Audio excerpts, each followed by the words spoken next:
Hey, Steve Zook, welcome back to Pro Show Channel here. Hey, I'm going to kind of do double duty here. Excuse me, I'm going to show this guitar that just came in. I'll sell it for $429. It does have a case. There's tons of stickers on the case. This is really a great sounding Joe Paso. Excuse me, it's one of the older ones. It's got really nice flame. I don't have time to clean it up. If I cleaned it up, I'd probably sell it for a little bit more. This is some black stuff from sitting in the case or being on one of those rubber things on the wall. It will come off. It's got a ding. It's got a ding right here, but it's really a great sounding guitar and it's beautiful too. But like I said, the case is a bit funky, but it does have some structural integrity to it. It's got a hole at the end so this thing can go through. But this is really a nice sounding guitar. To me, even unplugged, it has a little bit more of an acoustic property. Looks like somebody rubbed a little bit of the Joe Pass off there, but it's funny. Oftentimes the ones that are a little bit funky sound the best to me. I always put the pickup really low too, and it really sounds nice. This is a really nice guitar. I met Mundell Lowe once, and he actually told me he likes these too, because I bought an L5 from him actually. Now I just put a set of 11s on here. They're going to stretch like crazy, so kind of bear with me. But anyway, I'll do this guitar for, like I said, $429. If you can PayPal me the money as a friend, I'll just make it an even $4 plus shipping. But the PayPal fee. But no, this is really nice. It's got really nice flame. Like I said, it's a gorgeous guitar. I played it last night, just unplugged, kind of kicking back, and it has a really nice tone to it. But anyway, I'm really tackling a very tough subject here today, which is improvisation. It's very difficult to explain how to improvise. A lot of it just comes from, but I'm trying to offer some of my Guitar Ladder customers a little bit of guidance, as well as everybody out there. You know, improvisation really is a soul quality. It comes from within. That's why, you know, really being healthy, exercising. I happen to believe in daily meditation. That has nothing to do with a cult or religion or anything. It's just, you know, meditation. Kind of, you know, diving within. But that's why all the chord studies in my Guitar Ladder system are so important, because you've got to feed your subconscious mind. You've got to feed yourself. Also, listening to music is very important. I suggest everybody who's bought my Guitar Ladder system, or anybody who wants to be a better musician, buy a couple of Joe Pass solo guitar CDs. Listen to them an hour a day. I'm not kidding. It really will help. But as far as improvisation, I think that the most important thing is to understand that music, and you know, the art of music, it's a science and an art, and it's a gentle art. You know, it takes time, but you can't compare yourself to other people that maybe have been playing for, you know, for 30, 40 years. You have to learn to enjoy the simple improvisation you do and don't judge it. It's not like lifting weights or something where you can just lift weights and no matter what the hell happens, you know, your biceps are going to get bigger, you know, like clockwork. It's a gentle thing. So, but to offer a few guidelines, that's why it's so important to do my Guitar Ladder system, because you're going to learn those 10 systems of improvisation. But just to give everybody out there, including my non-Guitar Ladders, and by the way, if I've sent you a couple cycles from the Guitar Ladder system or one study or everything, go ahead and jump on board. It will be the best $199 you've ever spent. I guarantee it. You're going to get a 6-year membership. You get the free $149 Horace Hatchet files. It really works, folks. You're going to love the progress, but it does take a little time. But let me give everybody just a couple little tips, okay? Let's say, and again, the most important thing is don't judge your improvisation. Don't expect your improvisation to sound like Joe Pass or Pat Martino or, you know, Borelli Legrin or somebody who's been playing for a long time and who's an accomplished virtuoso player. You've got to take pride in what you can do, and don't be too hard on yourself, and don't compare too much, okay? You've got to kind of, you know, it's like praising a puppy or something. Anyway, so let's just take a couple simple ideas. Let's say, and I do this with my students sometimes, let's say you're playing an A major 7, you're trying to wonder where to go, okay? Well, you could look at my cycle 1, which kind of does a major diminished minor thing. You could do that, right? Major 7, diminished, minor, diminished, right?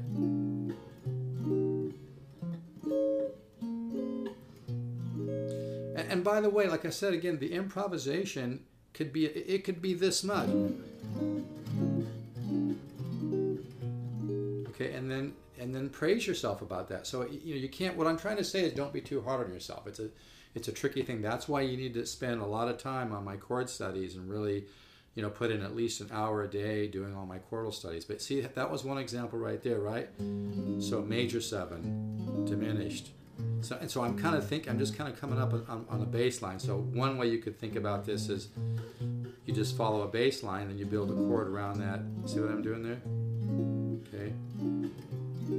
Okay, now this time we'll go to a 13. So, okay, so do something that works and then make a minor change. Like, see here, 13.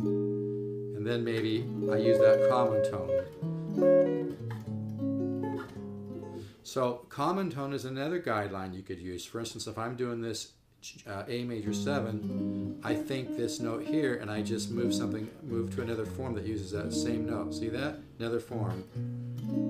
Now here I'll break that. This guitar is nice, by the way. So that's another one, common tone. Okay, just keeping one note common. Okay. Now this time I'll keep shading, okay? Another thing would be to think kind of diatonically, like 1, 6, 2, 5. So I have this major 7 chord, 1, 2, 3, 4, 5, 6. So to a minor 7, to the 2 chord, which is minor, to the 5 chord. Okay, so 1, 6, 2, 5. Okay, and you adhere to the major, minor, minor, major. See, major, minor, minor, major, dominant, minor, minor 7, flat 5, major 7 pattern, okay? But you can always change that as well. So here, 1, 6, 2, 5, okay? Another thing to think about if you're looking for, and really at the end of the day, like Miles Davis said, you forget all the shit and just play, but that's where the discipline practice comes in. When you're improvising, you're not always thinking about that, but when you're practicing, you might want to think about these guidelines to help you move around a little bit, okay? So here, maybe think intervallically. You play an A major 7. Boy, this guitar really sounds nice. A major 7. Think 1, 2, 3, 4. So A major 7, a perfect fourth to D major 7. Okay, maybe flat to 5. Okay, another perfect fourth. And that's one of my cycles. So here. Okay, that's all perfect fourths. Okay, so that's something you could think. Okay, you can kind of think it like a symmetric approach, like like moving things in minor thirds. Okay, you can think. I know I'm just throwing a lot of stuff out here, but like I said, a lot of this just comes naturally. But one of the things you can do when you practice is try these approaches. So here you could take a chord like this, which I love, by the way. Okay, that basically is a major 13 with a flat 5. So take that 1, 2, 3, 4, 5, and do a flat 5. Hear that? Now that's a very modern sound. Your ear might kind of go, oh, I don't know if I like that. Okay, 1, 2, 3, 4. It's a very modern sound. Okay.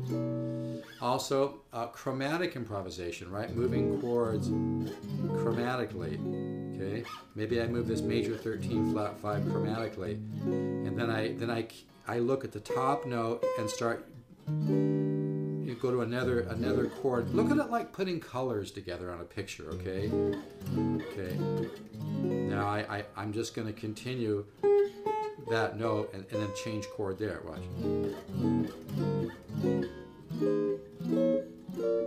See, it's all these little pieces that are important. I think what happens to a lot of people is they're just a little too hard on themselves. They expect to do some radical improvisation. It's going to take time, folks. But these are things that could help, okay? So now I could change that to a 13 chord.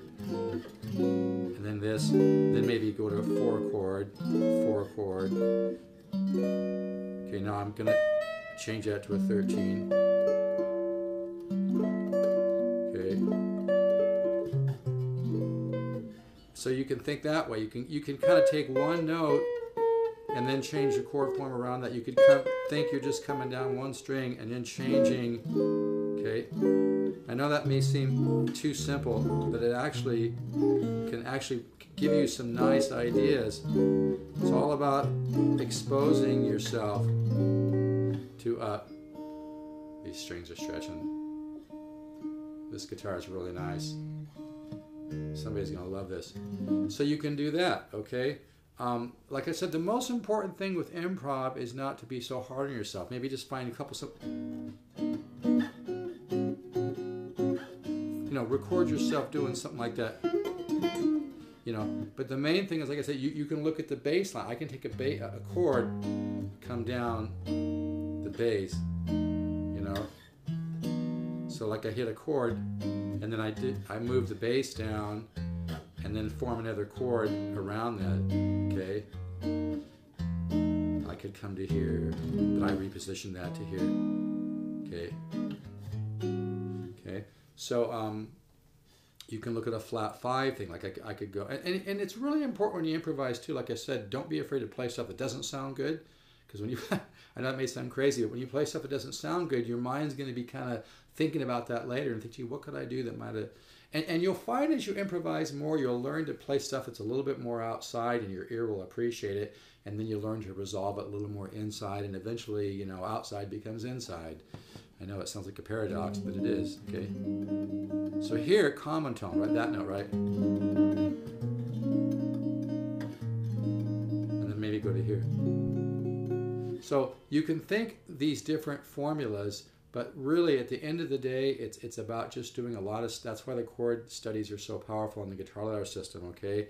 And you can do things like, you can think chord connection, like 13 connects 13, connects 13, connects 13, connects 13, connects 13.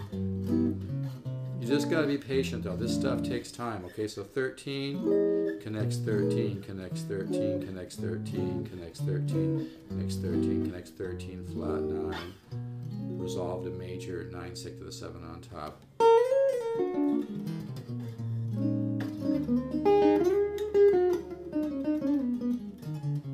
So I hope that gives you a couple little ideas, but really that's why the guitar ladder system is so powerful, because when you go through these studies, and if you don't have Cycle 1, send me an email to Steve Zook, the number 7, not 7 spelled out, just Steve, STEVEZOOK 7 at yahoo.com. I'll send you this for free. But yeah, you know, if you've been working on one of my studies for free, go ahead and order the guitar ladder system. You're going to love it. But for those of you that are working on this system, like I said, you just have to be patient. It just takes a little bit of time, but you can use some of those things I just discussed as a guideline, right? Chromatic, okay? So you take one string and just build a different chord for each of these notes. Just build a different chord going down. You don't have to have some big complicated formula for everything you do, okay? Because it's all these little pieces that come together in your mind. It just takes a little bit of time. But I just wanted to give you a couple ideas there. And like I said, the most important thing is just make an effort to improvise, even if it's just simple, if it's just, you know, and don't expect too much from yourself. Don't expect to, you know, have fireworks going off and to do some improv like somebody who's been playing for 40 years and practice 12 hours a day. But the most important thing is to, and this is going to sound really corny, but I'm serious, the universe likes it when we have gratitude. Appreciate what you can do. Appreciate that you have a nice guitar to work on. Appreciate, you know, what you can play. I mean, there's people that don't have hands that play with their feet, you know. You've probably seen that guy. Anyway, but the main thing is just use some of those ideas as guidelines. And this guitar is available. It really sounds nice. Like I said, it's got a ding right here. It's got a good little ding, but man, this guitar sounds awesome. You need to clean up some of this funk on here. It's kind of sticky. It'll rub off. Case has a ton of stickers on it, but I mean, for $4.29, you can't go wrong. Plus a little shipping if you PayPal me. No charge for the dice. If you PayPal me, I'll go ahead and, I mean, if you send the pay to me as a friend, then I'll go ahead and make it $4 even plus shipping. But yeah, it's a really nice box. I think it will sound better once these strings get a little more dirty. I just put them on yesterday. Sounds awful nice, so. But these are 11s. You could put 12s on if you want. But yeah, these strings are stretching out a lot, so I apologize for that, but I mentioned that.